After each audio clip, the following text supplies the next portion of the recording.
যারা অবিবাহিত যুবক যুবতী আছো, এই লেকচার তোমরা যারা শুনছো, তোমাদের মধ্যে কেউ যদি জেনা করে থাকো, অবিবাহিতর কথা বলছি, তোমাদের কাদের মধ্যে এখন 100 বেত্রাঘাতের শাস্তি ঝুলে আছে।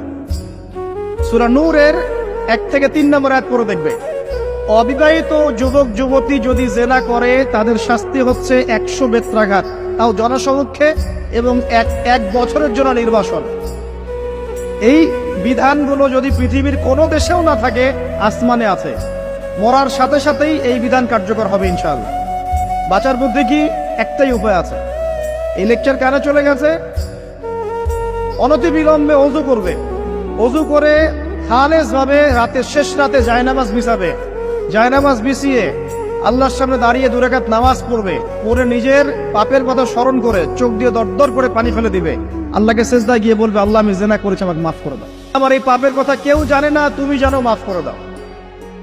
এই মাফ নেওয়ার পরে আবার ওই যার সাথে করেছেন ওর সাথে আবার লিঙ্ক আপ করার চেষ্টা করেন না। আসো আমরা জেনা করেছিলাম, আসো বিয়ে করে নেই, এটা সলিউশন না।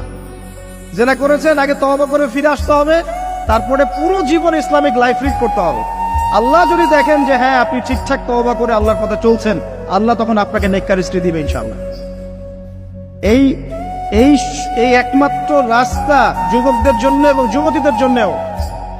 যুবকরা না হলে পার পেয়ে যেতে পারে, কারণ একটা কথা সমাজে প্রচলিত আছে না, যে ছেলে মানুষের ইজ্জত তো সহজে যায় না।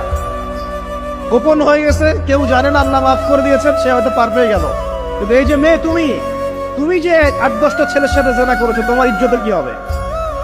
তোমার যে সতীত্ব তুমি নষ্ট করেছো, তুমি তো বিয়ের পর কোনো ঘরে গেলে সে হাজবেন্ডও বুঝতে পারবে তুমি আর সতী সাথী নও। তখন তোমার কি হবে?